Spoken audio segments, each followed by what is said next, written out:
with our green olives. It's like olives. You can do the intro, Ed. You got this more down pat. Hi everyone, welcome to the Granted Business Show. Nailed it. Hey guys, welcome to the Granted Business Show. Ed and I here today with Leisa Gill from BNI Brisbane Southwest. Brisbane Southwest and Toowoomba. And Toowoomba, apologies. As much as we like to forget about Executive Toowoomba, Director. So thank you for coming today, Leisa. Thanks, guys. Great to be here. We're going to just introduce Lisa's favourite drink. It's a vodka martini. Made on Grey Goose. Made with Grey Goose. my Grey first- Goose is the key. First time So I've Grey had Goose it. needs to sponsor this one. Yeah. Go send me an invoice at the end. Cheers. Cheers. Cheers. Well, thank you, Leisa. Thanks, Lisa. Oh. I told you it was strong. Actually, no, it's not that bad. Aftertaste is pretty good. I don't think you faked that very well. Yeah, It was, it's pretty good. it's rocket fuel, but then it's like the aftertaste is not that bad. That's why it's got to be Grey Goose. It's got to be a good vodka. So what happens or if better, it's bad vodka? it tastes like worse rocket fuel. So we should also explain why Lisa's not having her favourite drink on the show today with us. Yeah, Lisa's far more disciplined than us and doesn't drink during the week, I believe. Or for business meetings. For business meetings. This is a business meeting. It is a business meeting, technically. I'll get drunk on the fumes. Yeah, and it's a lunchtime on a Tuesday, so it's all right. It's after we had the same conversation with our last guest, Geordie. We were drinking, and he's trying to tell everyone that we're doing it at 9 o'clock in the morning. It isn't 9 o'clock in the morning; it's 1:30. So it's okay. But I guess Ed, lead us into what we're doing, catching up today. Yeah, so today we wanted to bring you on our show, have a bit of a chat. What we generally do is just interview a lot of business owners and have them tell us about their journey. The idea of this show is to educate and give material for new business owners. Great. Obviously, you run a very successful networking business, and that's something where we want to also put out there as information and education to have people learn about what a network can actually do for their business. Fabulous. Yeah. Well, I think it's important to suggest there's lots of different types of networking around, and some people find different networking organisations more disciplined than others. So I think depending on what you're looking for, whether that's Chamber of Commerce, whether that's the Lions, Rotary, BNI, needs to suit your lifestyle and what you're wanting from a network. And I think one of the greatest advantages of BNI is that we're there to build a network more than networking. Yeah. So, to have a room full of people that you can build a network with to help you build your business, it's a no-brainer. Yeah. And I think you've probably hit the nail on the head, and that was something that we want to dive into a little bit later on. Sorry. No, you hit the nail on the head, because I think it's a taboo topic where a lot of people get into business. It's almost with wanting to say it a better way, but monetizing your network. Because at the end of the day, having lots of friends is great, but when you're running a business or you're trying to run a successful business, that needs to be monetized at some point. So we'll touch on that in a little bit, but also I just want to start, so obviously you roll with what you own now at BNI, but how'd you end up at that point? So background, history, start from the start, Lisa. Great. Where were you born? So my short version of my journey is I bought a cafe at 30. I became a mortgage broker at 40, and I changed my career to BNI Franchise at 47. Epic. And what I love about telling that story is you're never too old to change your career or find something different to do. Yeah. And I never actually believed in the saying, find something you love and you'll never work a day in your life. Never believed that. I owned a cafe with a 100-seater. I was a mortgage broker. Like, come on. Yeah. But actually now I have the job of my dreams where I get paid, or I don't get paid, but I build a business by networking with people and talking to them on how to build their business. And I think that's fantastic. And now I have the job of my dreams. So when I had my cafe, I knew the overheads were the same. It didn't matter what happened in the world, the overheads were the same. So I needed to bring more business through the door, and I can't get more people literally through the door at that time. So it was catering. Yeah. So I joined BNI to build my catering business. Right. So I did that for 7 years, and then had to choose between my husband and the cafe because we'd be divorced, and my husband won. So we sold the cafe, and one of my customers, owned a franchise of mortgage broking. Right. And I went, well, let's go find out what that's about. So I went for an interview, not really knowing what mortgage broking world meant. Yeah. But what I heard was the harder you work, the more you got paid. Yeah. I'm like, I'm a hard worker. Let's give this a go. What's the worst thing that could happen? Yeah. So I didn't enjoy mortgage broking, but I had to prove that to myself for 7 years. So I'm a lady that wants to achieve. Yeah. So I kept doing it until I could build it enough to sell it. I sold it back to the people who taught me and mentored me. Yep. And that was 4 years ago. And I was still friends with the franchise owner of BNI then. Yeah. He said, I'm selling, you get first option, no favours. Here it is. I love it. Yeah. Here's the Monetizing proposal. your network. And we put it all together, and I bought Brisbane Southwest and Toowoomba, and with 55 members in 4 years ago, 2018. Yeah. And what are you at today? 333. Wow. Nice. Killing it.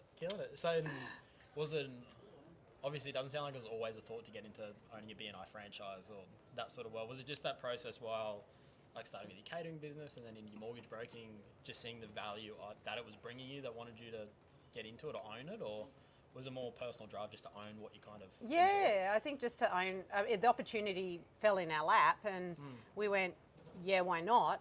I didn't even know how we would make it happen. I just put it out there, and all my cards fell in line, and here we are. Are you very much a jump out of the aeroplane and I'll build my parachute on the way down? Yeah, absolutely. You love it. Yeah. Love it. And then I'm an achiever, right? So I wanted my cafe to be a landmark in Brisbane. Yeah. I wanted the monetary goal I had in mortgage broking. Yep. So I wanted to achieve that. With BNI, I wanted to be number one in Australia. Yep. As a goal personally, but also understanding that if the members aren't successful, I'm not successful. So I like to overachieve if I can. Epic. What I want to touch on, and I'm not going to pull any punches. Ed's the friendly one. No, because with networking, like Grant mentioned, there's a stigma around it, and there's a lot of people that don't want to go in, and obviously visiting BNI, there's a lot of, it's a very formalized structure. Then you've got the ones that are very casual, and even some of my colleagues that join different networking groups, they call them lead clappers, right? So there's a lot of stigma around it, lead clappers. So essentially you're just sending leads to each other, but it's not actual business. And that's the perception out there, right? Like anyone that's been around networking and networking with other business owners, that's not the case. You're not wasting your time. There is genuine business done and friendships. I guess, do you get many people that come to you with these types of scenarios and it's like, oh, look, I don't like the structured networking, or why should I join a lead clapper group, around that? And I just want to know, and how do you obviously overcome these? So back to being that it depends what you want out of a networking group. And one of the reasons I joined BNI was because it's an hour-and-a-half meeting, very structured. I knew I was getting out there at 8:30 back to my cafe. And I would come home from these other networking groups with this bunch of business cards. I'd throw them on my table. 2, 3, 4 days later, I go, oh, who's this Edward Chin Ben? Who's this Grant Briggs Ben? Because you don't remember. So I went, oh, these guys meet every week. Okay, that makes sense. Oh, you've got to know, like, and trust the person before you pass them referrals. But by seeing them every week, I'm going to build that. Oh, that makes sense. To me, BNI makes sense. If you want to take your business to the next level, whatever that level is, then BNI makes sense. If you want to make friends, then go and make friends in different networking organisations. I have enough friends. I want business associates that can become friends, but first and foremost for business. Yeah, exactly right. And I think probably It's getting rained Is that in the rain? I don't know, we'll keep going. It's an iPhone 13. IP7. Whatever that means. Apple Charge, Martini's good. Martini's good. Apple Charge enough, it better be bloody waterproof. Now I've completely forgotten where I was going to go with that one. What you're trying to build, Lisa was just saying that she didn't want to make more friends. She wanted to actually make business associates, and then it was funny. I was actually having a conversation with one of the staff members today because I've been out of school now for 10 years. So I was saying it's funny. You're seeing people that you went to school with going one of two ways. People have either grown up and they're starting to build a business, climb the ladder, whatever you want to call it, wherever they're sitting. And the other side kind of hasn't grown up, floundering, doing doing their thing, which is fair enough. Everyone's entitled to do whatever they want to enjoy. Yes. But it's funny, a lot of relationships where people I wasn't necessarily close with in high school or talked to, haven't really talked to them for the last 10 years, but now everyone's kind of mutually going, okay, I can see how we can work together. I can see how we can work together where you are in this world. Now everyone's kind of starting to reach out again. They're starting to touch base and catch up and go, okay. And that's your own network, right? Exactly. One, have you been, kind of don't care, how can we do business together? And I think that's where it's that stigma where a lot of people are afraid to have that conversation with people that either were perceived as friends or didn't know in the past. I'd like to get your thoughts on this. Is there a best process for someone that, say, coming into whatever new industry, heap of friends, but like I said, friends doesn't turn into money. In terms of having that conversation, how would you reach out with someone, say you're starting a new business, heaps of friends that might work, might not work, but you want to have that conversation with them of, hey, how can we do business together? What would be your, I guess, tip for anyone going down that route? So business together without BNI? Yeah. General networking. Yeah, I guess it makes it hard when you're got the accountability of that. So when I pass you a referral, if haven't got anything formalised, have you followed up on them? Yeah. Have you said thank you for the referral? Yeah. Where's it all gone? Yeah. So I think from a buddy friend point of view, it's just maybe putting in a few little parameters to go, hey Grant, can you just let me know how that referral goes? Because I'm putting my reputation on the line by referring that to you. Yeah. So yeah, it's all great and well with friends, and I'd suggest that if you've got a bunch of friends you're networking with, they're still going to be around if your business goes through the toilet. Exactly. But if you're in a formal networking group, at least there's more. They're not, they're going to be there to help you through the hard times as well. Yeah, 100%. I think that's a great way to go about it. I think is don't be afraid to set those parameters in place, because I think a lot of people do try and leverage friendships or get business out of friendships because they're trying to help buddy out, but it either falls through or there's no follow-up on it, so kind of nothing happens, but they don't understand that there's actually a commercial impact of that. Yes. Because now this client thinks you're useless, or now I'm useless because I referred you to him, but a lot of people go, oh, well, I'd be with you, right? Yeah. And I think also on the flip side of that, Grant, is they won't use a buddy because they're worried if something goes bad, I've lost a friendship. Yeah. So then where are they going? Yeah. Where are they going for that? For the business, and going to another friend and saying, hey, who do you refer to? And then that friend hears that you've used somebody else, and it just gets all too messy. Yeah, 100%. I think I guess one thing directly out of BNI as well is probably the breadth of businesses in there. I think now we joke about it all the time. We always have someone for something. Yes. And someone that you have a good enough relationship with that you're willing to put them in front of someone. Yes. Like in terms of building a relationship, Ed and I wouldn't be as close as we were if it wasn't for BNI. Yes. We both admit that. We met in a different networking group, but this was the thing that structured us. Every week we caught up, we talked about things, and we always catch up for brekkie afterwards, so that builds the personal side. Now we do a lot of business again. Now we're doing this. Sorry, everyone. And, we're in an office together. Yeah, we find an excuse to do business together. Which our partner says we're in a love relationship. Yeah, he's usually the last one I talk to at night, the first one I talk to in the morning. So I think that's where you can get the best of both worlds out of it. You can build friendships, but also commercially viable business relationships like we both have. Absolutely. And I think I like the breadth of businesses in a room is also, people will often go into a BNI room and go, well, I can't use you, and I can't use you, and I can't refer to you, and I can't refer to you. And I think people just forget how big the network behind Edward is, the network behind you is. They don't know who I know. Yeah, you want to be introduced to who?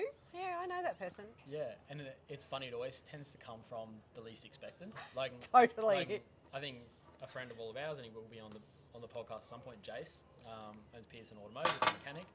Best referrer in the group by far, by light years. Best networker in the group by far. And no one would have ever picked. Oh no, I didn't pick going in. I was like, he's a nice guy. I was like, he's a mechanic. How many people can you know? Yeah. Like from crypto companies through to lawyers, through to you name it, he's got it, and he knows someone for it. It's just unreal. Knows everybody. Yeah, it's bloody ridiculous.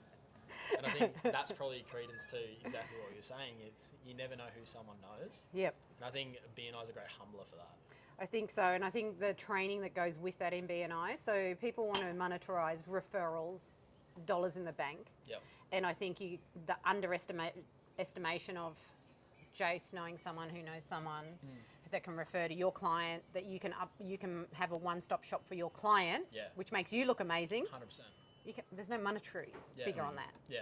So I think that's a benefit that people often don't realise when they're in a good networking group. Yeah, I couldn't agree more. And I think it just goes to your credibility to your clients, because I think it's that social impact where people go, if all these people like you, I must like you. Like, shit, you get 10 people that will do business with you. Oh, I want to be one of Absolutely. those. Testimonial, right? Get up and say testimonial. Oh, look how much Damn. Grant loves Yeah. you. Yeah. I'm going to use Ed because Grant loves you. Yeah, exactly. Or they go, oh, it's a bit weird. Probably more that than often. Yeah, there's a limit to everything, Lisa. BNI husbands, see? New term. Please don't. Please don't. Shit, Eduardo, you've been a bit quiet. Is that, I'm just yeah, it's fine. thinking, is it all good? Yeah, it's fine. I was like, the table's pretty wet. It's still recording. She all good. Keep going. Yeah. Sounds okay? Yeah, as far as I know. Keep going. You just want to come back, have another martini to re-record, don't you? Yeah. Sorry, Lisa, we're going to need to rebook you. Yeah. No, I think that's really interesting in terms of just how things are perceived. And, you know, obviously when we do networking, it's not just how I see it is when I approach my clients, it's just trying to help them, right? You get to know them, you know their backstory, and you want to do as much as you can to help that person succeed to whatever they're trying to achieve. There's one thing that's just like, when you set a goal or something for yourself, you should tell everyone you know around, because everyone will try to help you get there. Yeah. Like, it's just in a lot of human nature. If you can help and it's no skin off your teeth, you're going to try help. And if it's simple as a connection, people are going to try to do that to help you achieve what you want to achieve. Absolutely agree. And I think you reminded me something then, Edward, is that I suggest to anyone in business wanting to grow their business, wanting not just a business owner, if you're somehow needing more business, is to try out plenty of different networking groups. Yeah. So my first year as a mortgage broker, I went to a networking event every single week and BNI every week. Yeah. So I tried out everything, right? Yeah, good, yeah. Chicks in heels, women with hair, I don't care what it was. I tried out everything, right? Lions, chambers, whatever it was. But I didn't stay in those long enough to build relationships. Yeah. Right, because I'm seeing them one week. Yeah. And yeah, sure, if I'd done it more often, Yeah. but I had a particular genre of people I wanted to be networking with, and that's why I chose BNI. But you know, BNI in one location might not be for you either. Yeah. So I recommend people try a different BNI. Yeah. Because it's like me going and visiting your family or me going and visiting your family. Yeah. They're going to be two different dynamics, right? Yeah, so the BNI here is going to be a totally different dynamic to the BNI over here. Yeah. So people will say, I didn't like that group, or I love that group. Yeah. But the next person that comes in might have the opposite feel. Yeah. I often get people come back to me and say, Lisa, I tried BNI years ago, it didn't work for me. Yeah. And I go, okay, great. I was Yeah? How long ago? I visited a couple of chapters, say 6-7 years ago. Pretty much when I first started mortgage broking, and then it was you go in, oh look, everyone's writing 100,000-200,000 in fees and commissions and whatnot. It was a like CBD chapter, so okay, all your big corporates are there. It's good. And my biggest fear was that the expectation was you come in and you need to give a referral a week. I just started mortgage broking. I didn't see a client a week. So I was literally like, it's a little bit too high hitting. And this probably leads to that next question I kind of want to ask is, do you see, and I think each chapter, as you mentioned, will have a different dynamic and probably different acceptance levels of different stages of people's business. For your, I guess, startups, if they were like someone like me, what do you recommend? Because I found entering BNI was so intimidating because the system was, you have to do the referral, you have to do this, and it's just kind of like, it's really nerve-wracking. It is nerve-wracking, right? Yeah. I actually have a different answer today than I would have had 4 years ago. Yeah. So 4 years ago, I would have said to you, come in and we'll train you and help you to reach those KPIs. So that's my job. Yeah. As a franchise owner and a trainer, my job is to help you to get there. Yeah. My answer today actually is if you're a brand new startup and you're local to the area, join a startup chapter. Yeah. Because we're going to work with you for 4 to 6 months in helping you in every aspect of BNI, and the training in a startup chapter is so different to walking into a room of 35 people and going, there you go, hit the ground running, guys. Yeah. So looking around a startup chapter from this week, and I go, this would so suit a startup because we're going to hold your hand through that whole process. From day one. It almost goes organically with the business as well. Yeah. Like you grow them from day one. And I think we've seen it as well, and I've been there for 2 years now, seeing how, I guess, people's businesses grow together throughout the whole process. Yep. To see where people were in the room 2 years ago versus now. It's crazy. Everyone's kind of done the same sort of thing. Yes. And that's probably something that I touch on in terms of people getting intimidated. I think it's a mindset shift. Yes. Because you go from always worrying about me, like, okay, like where can I get a deal done, versus in that group, it's a mindset shift of where can I look for business for all these new connections that I have. Yep. And like a good example, I had a meeting with a client of mine. He goes, "I'm an insurance broker. He's not doing what I need to do." In the past, go, "Oh, that sucks, man. Yeah, you should get a new one." But instead, it's, "I've got an insurance. Do you want me to make an introduction?"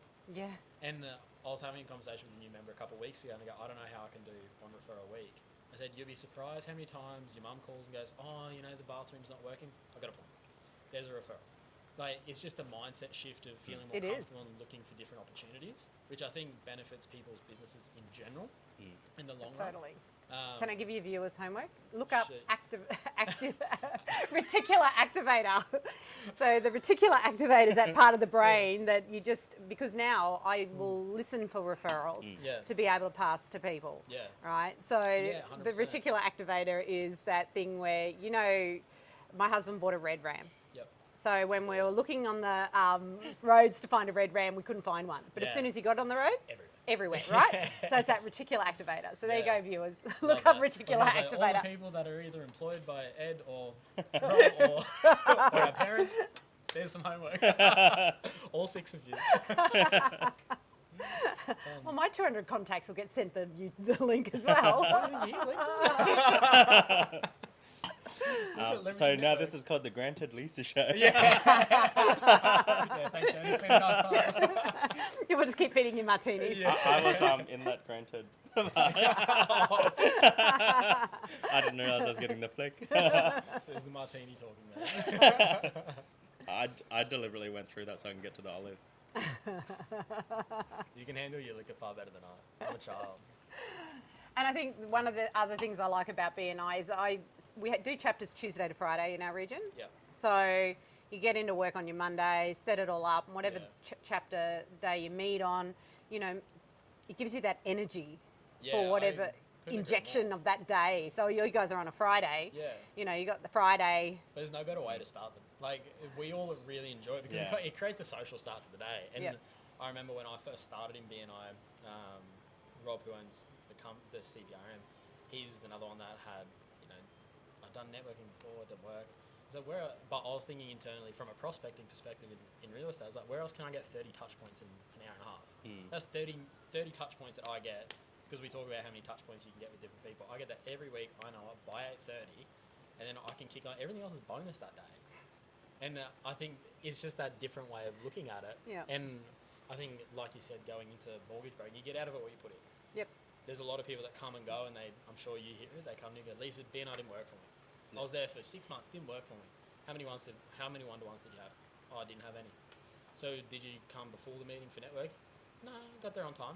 "Did you hang around after the networking for networking?" No, I went home. I had work to do." Okay, so where were you actually going to build relationships with these people? And I think that's what people forget about networking groups, and they hear BNI and they go, "Oh, yeah, BNI," but they don't understand you still have to build a relationship with these people. Of course you do. Just because you're there doesn't mean you're automatically guaranteed a referral. Yes. Or someone to trust you to give you business. Yes. I think you need to build rapport with these people. And probably leading in a question for you is, how do you find, particularly with people in different industries, what's your best tip for someone to try and build rapport with someone? Because hypothetically, a commercial real estate agent and a mechanic shouldn't be good mates. Shouldn't be? Shouldn't be. Yep. Like, if you looked at industries, but we are. Yep. From when you're talking, not saying they shouldn't be, from a professional point of view. Yeah. If we're talking about industries, not the Totally. humans, but pure industries. So my question battered straight back at you is, how do you build relationships with anybody? What are you going to talk about? Yeah. find common ground.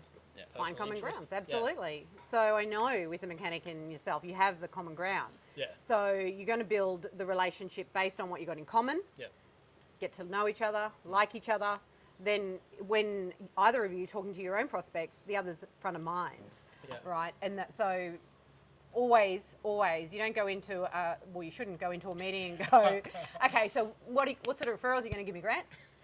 So we're going to say, hey, let's do the fluff and the small talk first, Yeah. right? And then I'm going to say, how can I help you, Grant? Yeah. Because the philosophy of BNI is give as gain. If I give business to you, Yeah. you're going to want to give business to me. Couldn't agree more. So if you do that in every aspect of your life, Yeah.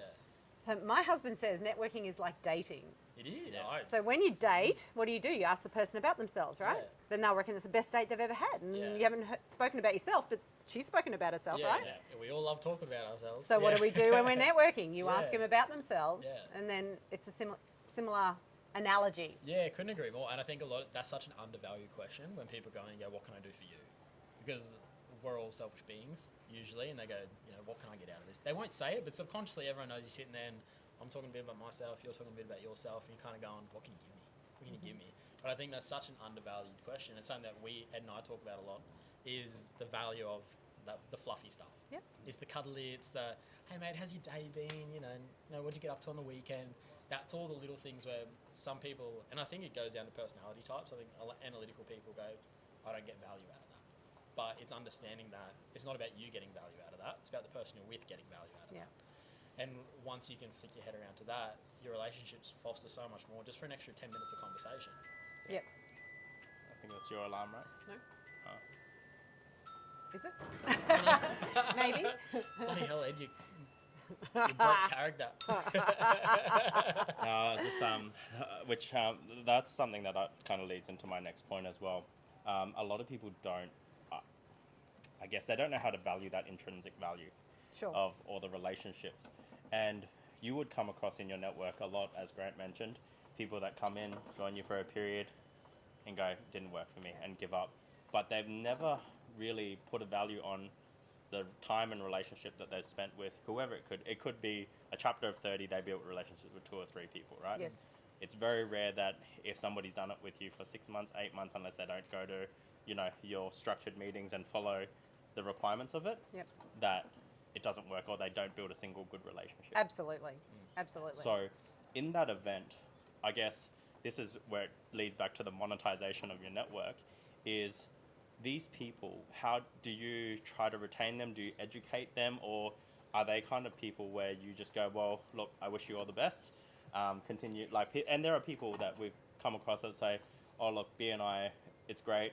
I appreciate all the connections I've made, but I feel like I've outgrown it. Or, I should be able to make it on my 2 feet without the network. But I think we all know that it's not what you know, it's who you know and the people you can surround yourself with. Yeah. I guess my question is for you to kind of go into, with a lot of the people that come and go, or I don't know, even if they notify you, hey, say, Lisa, I'm pulling out because of blah, blah, blah, blah, blah. What's your kind of take on that, or how do you educate them to? Yeah, look, good question. And my region's still small enough that I have my finger on a lot of pulse. Yeah. So when people are leaving, I might have heard about it first. So in a lot of cases, so I've been known to ring up and go, can I talk you out of it? Like, what can I do to help you to stay? Yeah. Sometimes it works, sometimes it doesn't. I get the nicest resignation emails. So as soon as someone resigns, I actually send them an email, outlines the same, but a little bit personalised. Yeah. Hey, I'm really sorry you're leaving. Yeah.